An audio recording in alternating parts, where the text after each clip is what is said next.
Hello friends, welcome back to my channel. आज हम देखेंगे पार्ट 2।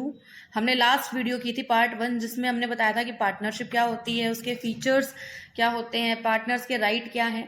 अब ये पार्ट 2 है जिसमें हम देखेंगे एलएलपी। देखो, एलएलपी का मतलब क्या होता है? Limited liability partnership. Limited liability partnership.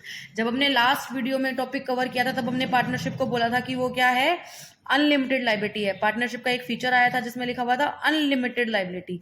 देखिए, लिमिटेड और अनलिमिटेड लायबिलिटी का मतलब क्या होता है? अनलिमिटेड लायबिलिटी का मतलब होता है, मान लो कल को फर्म को कोई लॉस लगा है, सपोज फर्म को 2 करोड़ का लॉस लगा है। आपके पास जितनी भी एसेट्स थी आपने सबको रियलाइज कर दिया, सबको बेच दिया, उसके बाद भी अगर आप ये लॉस चुका नहीं पा रहे हो तो आपको क्या करना पड़ेगा? अपनी पर्सनल प्रॉपर्टी को बेचकर लॉस रिकवर करना पड़ेगा। अगर आपको पर्सनल प्रॉपर्टी को बेचना पड़ रहा है, यानी कि अगर आपकी पर्सनल प्रॉपर्टी अटैच है, तब तो आपकी लायबिलिटी क्या हो गई? अनलिमिटेड। लेकिन अगर आपकी पर्सनल प्रॉपर्टी अटैच नहीं है, यानी कि अगर ये लॉस रिकवर नहीं हो पाता है, तो उसके जिम्मेदार आप नहीं होगे, तो उस टाइम आपकी लायबिलिटी क्या होगी? Limited liability.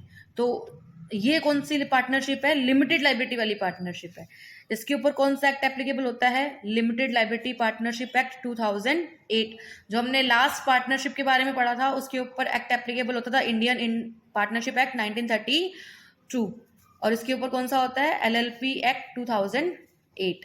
अब इसके अंदर इसकी डेफिनेशन दे रखी है that LLP means a partnership formed and registered under this act. कहता है एलएलपी एक ऐसी पार्टनरशिप, यानी कि है तो पार्टनरशिप फर्म ही, लेकिन जो बनाई गई है और रजिस्टर्ड की गई है हमारे इसी एक्ट के अंदर। कौन से एक्ट के अंदर? एलएलपी एक्ट 2008 के अंदर।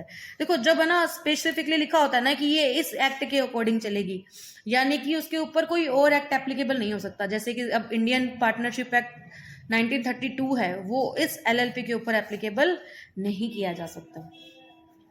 अब इसके कुछ फीचर्स हैं। इसका सबसे बड़ा फीचर तो यही है कि ये जो एलएलपी है इसमें कुछ फीचर्स पार्टनरशिप के हैं और कुछ फीचर्स कंपनी के हैं। जैसे सबसे पहला फीचर है बॉडी कॉर्पोरेट। देखो, जहां पे वर्ड बॉडी कॉर्पोरेट आ जाता ना, इसका मतलब ये है कि हमें रजिस्ट्रेशन करना कंपलसरी है। अब जैसे ही हम एलएलपी की बात करते हैं तो यहाँ पे हमारा रजिस्ट्रेशन कंपलसरी हो जाता है। पार्टनरशिप जो हमारी इंडियन पार्टनरशिप वाली थी उसके अंदर रजिस्ट्रेशन कंपलसरी नहीं था, लेकिन इसके अंदर रजिस्ट्रेशन कंपलसरी है। और ये क्या होती है? बॉडी कॉर्पोरेट, यानी कि रजिस्टर्ड एंटिटी होती है। नेक्स्ट क्या है? सेपरेट लीगल एंटिटी, यानी कि एलएलपी की अपनी एक अलग से पहचान है। अपने नाम से प्रॉपर्टी होल्ड कर सकती है, इसको इसी के नाम से केस किया जा सकता है, ये अपने नाम से केस फाइल कर सकती है। ठीक है। उसके बाद थर्ड फीचर्स क्या है? प्रीपेचुअल सक्सेशन। प्रीपेचुअल सक्सेशन यानी कि किसी भी मेंबर के आने या जाने से इस पर कोई भी फर्क नहीं पड़ेगा, इस पर कोई भी अफेक्ट नहीं होगा। जब हम पार्टनरशिप की बात कर रहे थे, इंडियन पार्टनरशिप एक्ट 1932 वाली पार्टनरशिप की बात कर रहे थे, उसमें प्रीपेचुअल सक्सेशन नहीं था। अगर एक पार्टनर चला जाता है तो पूरा का पूरा एग्रीमेंट दोबारा से रिकंस्ट्रक्ट किया जाएगा, यानी कि दोबारा से पूरा एग्रीमेंट बनाया जाएगा। यानी उसको बहुत फर्क पड़ेगा। पहले वाला जो एग्रीमेंट था पार्टनरशिप के बीच में, वो सब डिसॉल्व करना पड़ेगा और एक नया एग्रीमेंट बनाना पड़ेगा। ठीक इसी तरह से इसमें प्रीपेचुअल सक्सेशन है, यानी कि अगर कोई पार्टनर चला जाता है तो उसका कोई भी फर्क नहीं पड़ेगा, हमें दोबारा से नया एग्रीमेंट बनाने की रिक्वायरमेंट नहीं है। देखो, इसमें नेक्स्ट टॉपिक यही है कि change in partner shall not affect the existence. कहता अगर हमने पार्टनर बदला है, कोई पार्टनर चला गया है या कोई पार्टनर आया है, तो पार्टनरशिप की एग्जिस्टेंस पर कोई भी फर्क नहीं पड़ेगा।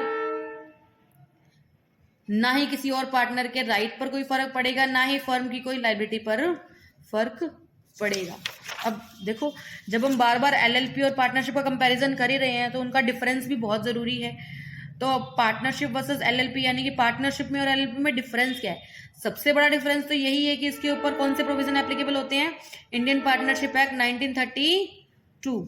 और इसके ऊपर कौन सा प्रोविजन एप्लीकेबल होता है? LLP act 2008, limited liability partnership act 2008। अब जो ये वाली पार्टनरशिप है इसके अंदर रजिस्ट्रेशन ऑप्शनल है, आपकी चॉइस है, आप करवाना चाहो तो करवा सकते हो, अदरवाइज जरूरी नहीं है। हाँ, ये बात हो रही है कि इसमें बेटर रहता है अगर आपने रजिस्ट्रेशन करवाया होता है, वो हम आगे देखेंगे कि रजिस्ट्रेशन की नीड क्या है।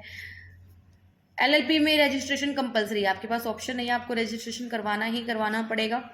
Next, partnership created by agreement. Partnership किस तरह से बनाई जाती है? एग्रीमेंट, कुछ पार्टनर्स, कुछ लोग आपस में म्यूचुअल एग्रीमेंट करते हैं, उसके बेस पे बनता है। लेकिन एलएलपी किसके द्वारा क्रिएट होती है? लॉ के द्वारा, कानून के द्वारा। इसके ऊपर प्रोविजन लगेंगे सारे के सारे लॉ वाले। ये एग्रीमेंट बेस पे चलती है। आगे, have no separate entity. Partnership की अपनी कोई अलग से लीगल एंटिटी नहीं होती है। पार्टनर्स और फर्म आपस में एक दूसरे से अटैच होते हैं, लेकिन एलएलपी में पार्टनर्स की अलग से अपनी एंटिटी होती है। पार्टनर्स अलग होते हैं, मेंबर्स अलग होते हैं। उसमें एलएलपी में पार्टनर्स को बोला जाता है डेजिग्नेटेड पार्टनर्स। डेजिग्नेटेड पार्टनर्स, इनकी अपनी एक अलग एंटिटी होती है, अपनी अलग पहचान होती है। फर्म की अपनी अलग पहचान होती है। फर्म अपने नाम से एसेट्स होल्ड कर सकती है, मैनेज कर सकती है, मेंटेन करके रख सकती है, उसको अपने नाम से केस फाइल करने का राइट है, जबकि पार्टनरशिप में ऐसा नहीं होता। अगला है डोंट हैव प्रीपेचुअल सक्सेशन। पार्टनरशिप का प्रीपेचुअल सक्सेशन मतलब पार्टनर के आने या जाने से फर्म पे कोई भी फर्क ना पड़े, लेकिन पार्टनरशिप में ऐसा नहीं होता। जब हम पार्टनरशिप की बात कर रहे हैं तो फर्म की अपनी परपेचुअल सक्सेशन नहीं है। कोई भी पार्टनर आएगा या जाएगा तो पूरा का पूरा एग्रीमेंट दोबारा से रिकंस्ट्रक्ट किया जाएगा। लेकिन एलएलपी में परपेचुअल सक्सेशन होती है। पार्टनर के आने या जाने से, पार्टनर के डेथ से या एडमिशन से कोई भी इफेक्ट नहीं पड़ता है फर्म के ऊपर। पार्टनरशिप में मिनिमम 2 पर्सन होने चाहिए और मैक्सिमम 50। वैसे तो इंडियन पार्टनरशिप एक्ट में ऐसा कुछ नहीं लिखा हुआ, ये कंपनीज एक्ट के अंदर रेस्ट्रिक्शंस है। कंपनीज एक्ट 2013 में रेस्ट्रिक्शंस दी हुई है। मैंने लास्ट वीडियो में भी बताया था, एक बार आप चेक कर सकते हो।